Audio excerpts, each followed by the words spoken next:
Everyone, today I'm going to present a digital tool that can be applied to predict milk spoilage caused by PPC bacteria. First of all, what are PPC bacteria and why are they a concern in the dairy industry? PPC bacteria are a group of cycle-tolerant gram-negative bacteria that are introduced by post-pasteurization contamination. They are a major cause of spoilage and reduced shelf life of high-temperature, short-time pasteurized milk. The digital tool we presented here has two functions. One, it can predict the percent of HTST milk spoiled on a given day during storage. Two, it can assess the effectiveness of potential interventions that could reduce spoilage due to post-pasteurization contamination. Next, let me introduce how this digital tool was developed. We first made several assumptions for our model. 1. PPC bacteria were the only cause of spoilage in each simulated half-gallon of milk. 2. Each half-gallon container of milk was stored at a constant temperature during shelf life. 3. 20,000 CFU per ml was used as the microbial threshold for defining spoilage.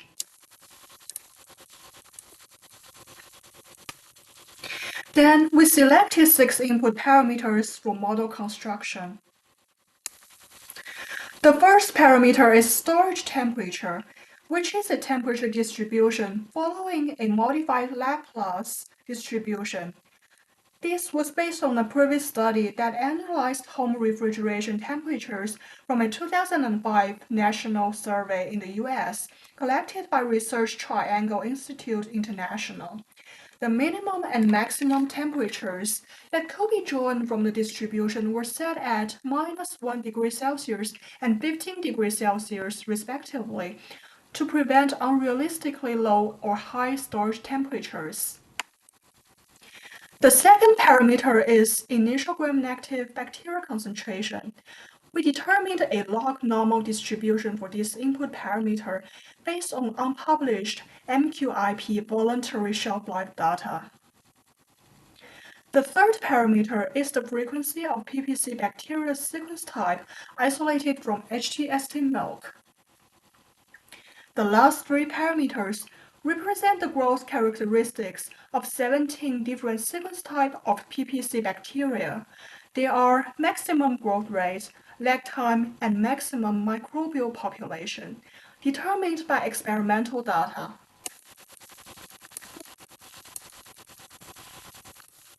Since we have all the input parameters, now we can do our model simulations. We simulated 10,000 lots of HTST milk. Each lot contains 10 half-gallon containers. Each simulated half-gallon of milk was assigned an initial bacterial concentration, storage temperature, and sequence type. The model simulates PPC bacterial growth in HTST milk during storage. Eventually, we will be able to predict PPC bacterial concentration and the percent of HTST milk spoiled on a given day of storage.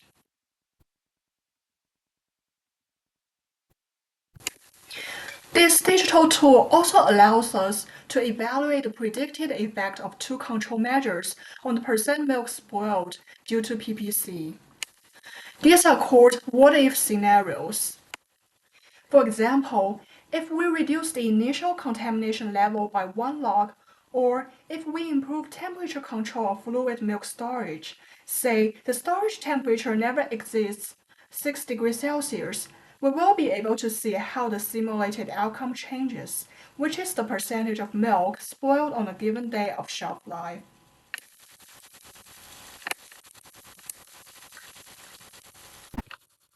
Now let's take a look at how it works within the interface of our digital tool.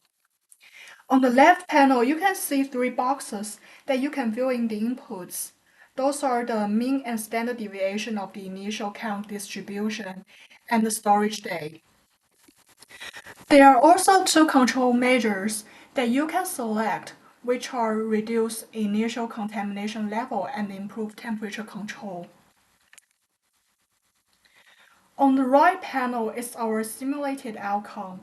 Now it says NA because we haven't filled in the storage day yet. Let's fill in 7 and see what happens.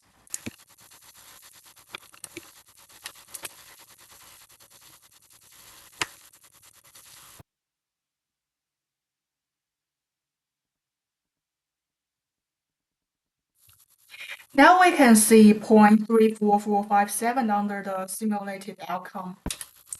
This means if we have 10,000 lots of HTST milk, and each lot contains 10 half-gallon containers, and we store all this milk at our input storage temperatures, we know the mean and standard deviation of their initial bacteria count distribution, which are about 0.382 and 1.109 in this case. On storage day 7, about 34.46% of the milk will be spoiled.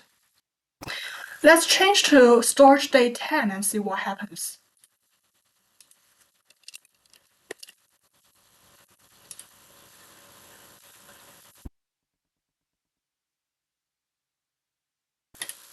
Okay, now we can see about 56.243% of the milk will be spoiled on storage day 10. Let's put in some control measures and see what happens. Let's tick the first box. This means if we institute some improved preventative maintenance procedures, which will reduce the initial contamination level by 1 log.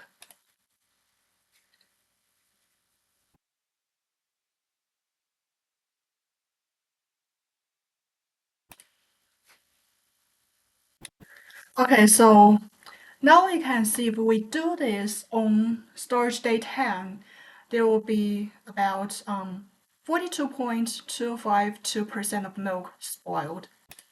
Same idea, we can also take the second box and see what happens. So these control measures means we put in some sensors and the product will never be stored at above 6 degrees Celsius. Okay, let's see what happens.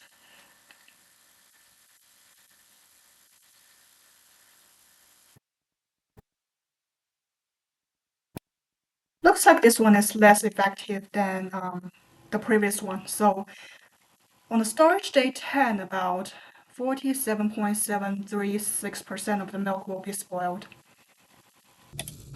Okay, that's all about the digital tool I want to introduce today. Hope you enjoyed it. Thanks. This project was supported by the New York State Milk Promotion Advisory Board through the New York State Department of Agriculture and Markets. This project was also in part supported by the Foundation for Food and Agriculture Research. Thank you for your attention.